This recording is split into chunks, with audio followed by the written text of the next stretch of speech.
ओम शांति। कैसे जाने कि हम ज्ञान में चलते या ज्ञान हम में चलता। आज प्रत्येक व्यक्ति किसी न किसी गुरु गोसाई के साथ जुड़ा हुआ है या भक्ति पूजा पाठ नित्य नेम आदि कर ही रहा है, परंतु फिर भी कुछ अधूरा सा है।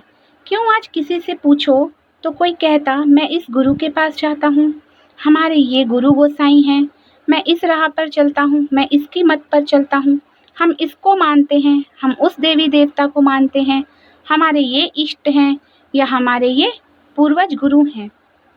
तो हम कैसे जाने कि इतना सब कुछ करने के बाद भी हम उन्नति की ओर ही जा रहे हैं? जो ज्ञान वो दे रहे हैं, क्या वो ज्ञान हम में चल रहा है? आज किसी को भी अगर हम कुछ अच्छी चीज़ बताना चाहें तो वो कह देते हैं कि हमें ज्ञान मत दो, मुझे बहुत ज्ञान है। तो आज चेक करेंगे कि ज्ञान में चलना और ज्ञान का हमारी बुद्धि में चलने के क्या लक्षण होते हैं। गुरुमुखी व्याख्या है बहुत सुंदर। माथे तिलक हथ माला दाना, लोक का राम खिलौना जाना। हर व्यक्ति मुक्ति पाने के लिए राम नाम या किसी और इष्ट या गुरु मंत्रों का रोज उच्चारण कर रहा है, परंतु कुछ ही प्रभु के प्यारे होते हैं जो ज्ञान की कसौटी पर खरे उतरते हैं। आज सभी बाहरी काम तो कर रहे हैं, परंतु अंदर क्या क्या चलता है वह खुद भी नहीं समझ जाते। इसीलिए भक्ति पूजा पाठ करके मेरे अंदर कितना और क्या परिवर्तन आ रहा है, इसके लिए हमें अपने विचारों को पढ़ना सीखना होगा। सत्संग में जाकर भी हमारी बुद्धि कहाँ कहाँ चलती है, किन बातों में जाती है, उन विचारों उन संकल्पों को तोलना होगा, उससे बात करनी होगी। क्या मैं सच में वो कर रहा हूँ या कर रही हूँ जो मेरे गुरु ने मुझे बताया है, या वो करता हूँ जो मैं करना चाहता हूँ, जो मुझसे माया रूपी तूफान करवाते हैं। किसी को मानने से परिवर्तन नहीं आता, किसी गुरु गोसाई के पास बैठे रहने से, उसकी पूजा करते रहने से, उसे मानने से हम में वो परिवर्तन नहीं आता। उसकी कही हुई बातों को मानने से हम में परिवर्तन आता है। समझते हैं कि गुरु के पास कुछ पल बैठ जाने से, उनकी शरण में बैठ जाने से हम पर कृपा हो जाएगी, उनकी दृष्टि से हम निहाल हो जाएंगे। निहाल तो हम हुए ही हैं, जो आज उनके पास पहुंच गए हैं, सत्संग में बैठे हैं।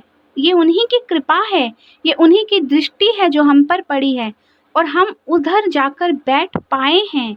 परंतु उधर बैठकर भी अगर हमारी बुद्धि इधर उधर की बातों में भटक रही है तो ये हमारा सौभाग्य नहीं, दुर्भाग्य है। बाबा परमपिता कहते कि ये गुरु गोसाई देहधारी गुरु आज वंदनीय इसलिए बने हैं कि इन्होंने भी बहुत कुछ त्याग किया है, सच्चा तप किया है। इनके वचन ही हमारे लिए प्रभु प्रसाद हैं, उन्हें अपने जीवन में उतारना होगा। गुरु ने आज जो समझाया वही करना होगा, चाहे परिस्थितियां जो भी हों, तभी हम सुख पा सकेंगे। मुख्य पॉइंट से आज हम जानेंगे कि ज्ञान का मुझ में चलना और मेरा ज्ञान में चलना, इनमें क्या अंतर है। कुछ मुख्य पॉइंट इस तरह हैं। सबसे पहले ज्ञान में चलना, हमारा ज्ञान में चलना ये स्थूल कार्य है, स्थूल कार्य जो हमारा शरीर कर रहा है। कई बार ऐसा होता है, हम जिस संस्था से या कहीं से भी जुड़े होते हैं, हम उसके ड्रेस पहन लेते हैं, वाइट ड्रेस या ऑरेंज ड्रेस या जिस भी कलर की उस संस्था की ड्रेस होती है, ऑर्गेनाइजेशन की ड्रेस होती है, वो पहन लेते हैं। कुछ बैचेस, माला या कुछ ऐसी चीज़ें धारण कर लेते हैं। रेगुलर अमृत वेला, योग, रेगुलर ज्ञान मुरली या कुछ भी, जहाँ भी जो भी जाता है वहाँ के सत्संग, नुमा शाम योग, शाम का ध्यान, धारणाओं में आता है खान पान, रहन सहन, बोलना, व्यवहार। ये सब हो गई ऊपरी चीज़ें, स्थूल चीज़ें। सबसे पहले वाइट ड्रेस, आज कोई भी वाइट ड्रेस पहन लेता है, बैच भी लगा सकता है, रेगुलर अमृत वेला, नुमा शाम योग भी कर सकता है, रोज ज्ञान पॉइंट्स भी निकाल रहा है। बाबा ने आज श्रीमत में क्या कहा, धारणा, मुख्य पॉइंट, समान सब निकाल रहे हैं। शुद्ध खान पान, रहन सहन भी, बोलना बालना भी ठीक से हो गया, व्यवहार भी कुछ % ठीक हो गया, पर अब भी दुखी क्यों हैं? इसको अंडरलाइन करते हैं, दुख अभी भी क्यों है? इसे क्वेश्चन मार्क करेंगे। इस क्वेश्चन का आंसर बड़ी गहराई से समझना होगा।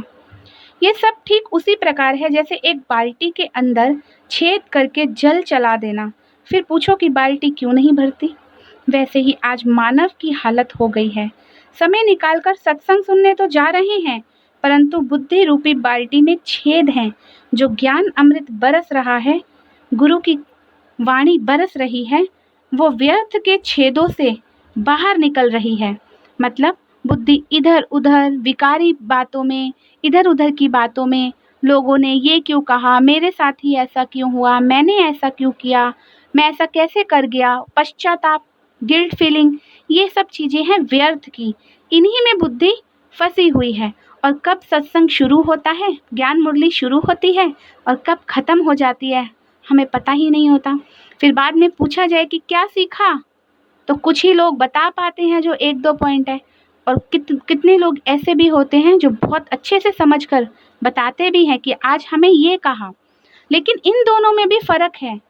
ये तो पता चल गया कि आज भगवान ने हमें ये कहा करने के लिए, लेकिन अपने आप की चेकिंग करनी है कि अगर आज मुझे मेरे परमात्मा द्वारा बताई गई 10 बातें भी मुझे मिली हैं, तो क्या मैं उसमें से एक भी कर पाता हूँ? क्या मैं इतना सक्षम हूँ? मेरे में शक्ति है। और वो शक्ति हमें मिलती है अमृत वेला योग करने से, ध्यान करने से, मेडिटेशन करने से। सब थे, हम ज्ञान में चलते हैं। ठीक है, अब ज्ञान हम में चलता है, उसके क्या मुख्य पॉइंट्स होने चाहिए? ये चीज़ है सूक्ष्म ज्ञान का हमारी बुद्धि में चलना। देखो, बाहरी एक्शंस हम देख सकते हैं कि कोई रो रहा है, कोई काम कर रहा है, कोई डांस कर रहा है, खेल रहा है, कुछ भी कर रहा है, मूवमेंट, वो स्थूल कार्य है, वो हमें बाहर से इन आँखों से दिखता है। लेकिन कुछ सूक्ष्म चीज़ें होती हैं जो हम इन 2 आँखों से नहीं देख पाते। हम अपने मन को पढ़ सकते हैं, लेकिन किसी और के मन को नहीं पढ़ सकते, या कोई हमारा मन नहीं पढ़ सकता। ये सूक्ष्म चीज़ें हैं, तो इस पर आज हम थोड़ी सी नज़र डालेंगे।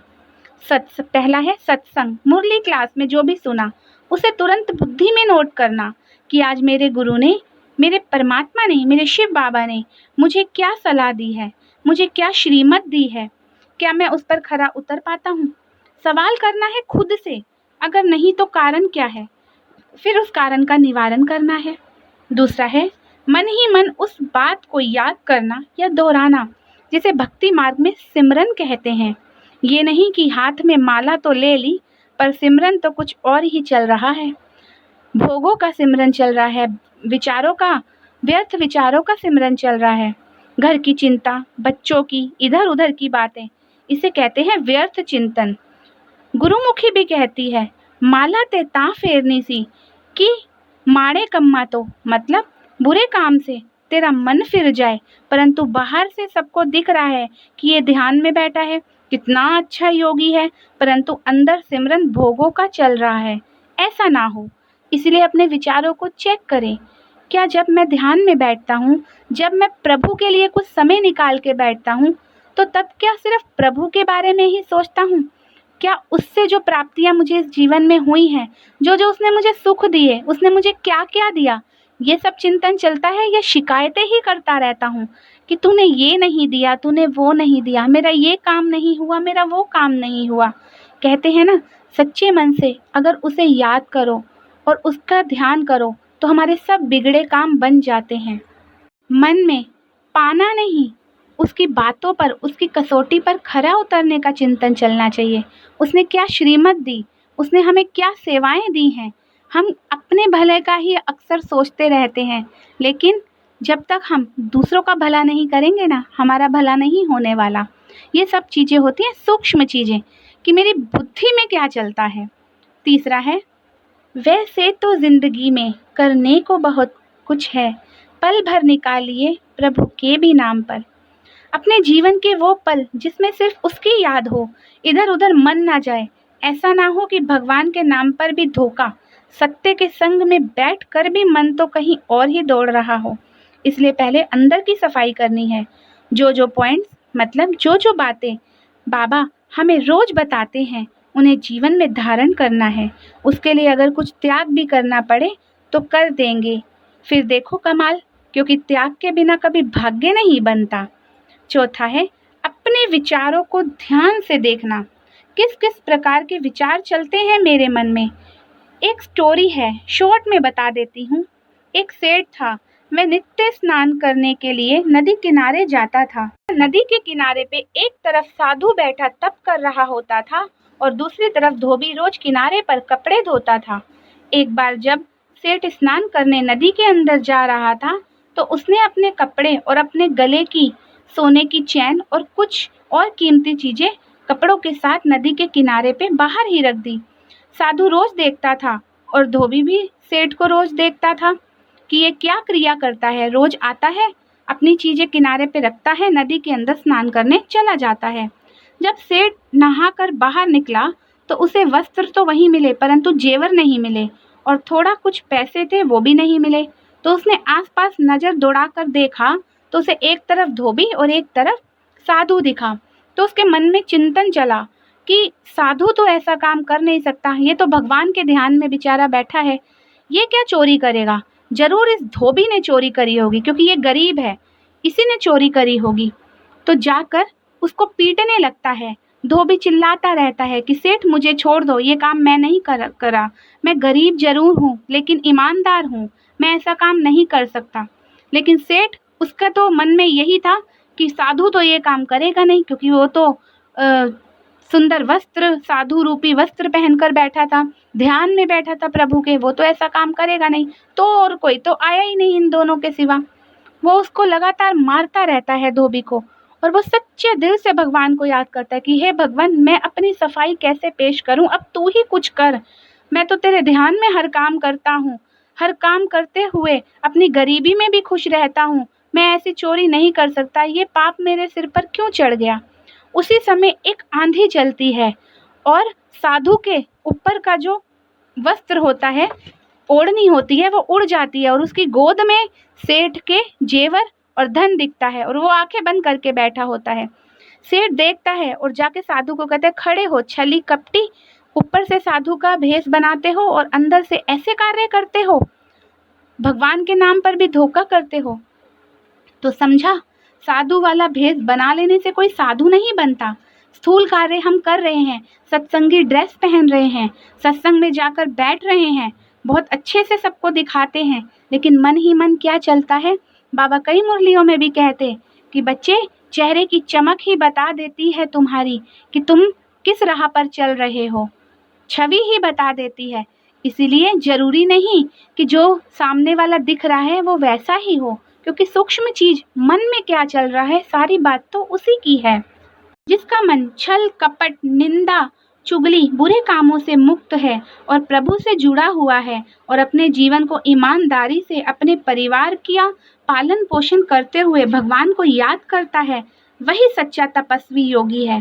भोग में जीना और विषय विकार रूपी कीचड़ में मन को फंसाए रखना, ऐसा व्यक्ति ना कभी खुद मुक्त होता है और ना दूसरों को मुक्ति का रास्ता बता पाता है। इसलिए बाबा कहते हैं, संग दोष से संभाल करो, देखो कि तुम्हारा संग कैसा हो रहा है, क्योंकि संग का रंग तो लग ही जाता है। इसीलिए अगर तुम्हें दिख रहा है कि सामने वाला सही नहीं है, वो भी माया के जाल में हो सकता है फंसा हो, तो उससे थोड़ी दूरी बना लो। बच्चे, बुरे संग में अपनी संभाल रखो, सत्संग में जाकर बैठो, लेकिन सत्संग में होते हुए भी अगर मन में बुरे विचार चल रहे हैं, व्यर्थ चिंतन चल रहा है, इधर उधर की बातें चल रही हैं, तो इसका मतलब तुम सत्संग से तो बच्चे जुड़े ही नहीं ना। और जिस चीज से जुड़ेंगे वही चीज हम पाएंगे ना। सत्संगी भेष धारण करना जो बाहर से भी हो और अंदर से भी हो, आईने की तरह साफ, आर पार एक समान, फिर उसका दिया बैच जो हमें याद दिलाता है कि हमारा एम क्या है, नर से नारायण बनने का। फिर उसकी शिक्षाओं का पालन करने के लिए अमृत वेला योग सभी शास्त्रों में भी गायन है और इसका बहुत गायन है, क्योंकि उस समय परमात्मा हमें वो देता जो हम चाहते हैं, जिससे हमारे अंदर वो बल आ जाए। फिर रेगुलर पॉजिटिव विचार, बुद्धि का भोजन, पॉजिटिव विचार हैं बुद्धि का भोजन, नकारात्मक विचार हैं बुद्धि को बीमार करने वाला भोजन। ज्ञान मुरली ध्यान से सुनना, मतलब जो बाबा हमें श्रीमत देते हैं वो पॉइंट्स ध्यान से सुनना, उसमें बाबा की दी हुई डायरेक्शन पर चलना, फिर उसको धारण करना। पॉजिटिव संकल्प रूपी बीज डालना, फिर अटेंशन उस बीज की देखभाल करना। ये बात हम बता रहे हैं कि जैसा हम बोते हैं वैसा ही हम पाते हैं। इसीलिए बुद्धि का काम है बीज बोना, संकल्प करना, क्योंकि बुद्धि संकल्पों के बिना कभी नहीं रह सकती। कोई ना कोई विचार उसे ज़रूर आता है, तो उसके विचारों की धारा हमें सोच समझकर चेंज करनी पड़ेगी कि ये विचार सोचना, ये सोच भी सोचना मेरे लिए ठीक है या नहीं।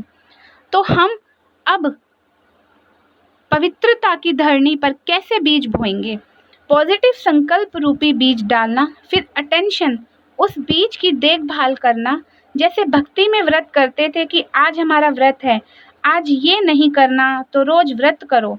आज हमें जो बाबा ने मना किया है वो नहीं करेंगे, अगर करेंगे तो पाप लगेगा, मतलब पाप कर्म बनेंगे। पाप लगना अर्थात पाप कर्म बनेंगे। जैसे भक्ति मार्ग में हम कोई व्रत रखते थे तो अटेंशन रखते थे ना पूरा दिन, आज ये खाना नहीं खाना, आज ये कार्य नहीं करना, ये जल नहीं पीना, ये नहीं करना। पूरा दिन जब बुद्धि उन चीज़ों पे अटेंशन रखती थी तो हम एंड में अपने व्रत में सक्सेस पा लेते थे। इसी तरह हमें भी संगम युग पर ये व्रत धारण करना है कि मैं उस परमात्मा का बच्चा हूँ, उसकी दिखाई राहों पर ही चलना है। और जब माया रूपी तूफान आए, व्यर्थ संकल्प, नेगेटिव संकल्प अगर हमें आए, नेगेटिव थॉट, तो हमें उसे समर्थ करना है, चेक करना है कि नहीं ये नहीं करना है, ये करने से पाप लगता है, पाप कर्म बनते हैं। तो इस तरीके से हम अपने कर्मों को पुण्य कर्मों में चेंज कर सकते हैं। पॉजिटिव विचार हमारे जीवन में ऐसा परिवर्तन लाते हैं। बाबा कहते बच्चे अपने ऊपर आपे ही दया करो। तो समझा, ज्ञान में चलना या ज्ञान का हम में चलना, इसमें क्या अंतर है? अच्छा जी, ओम शांति।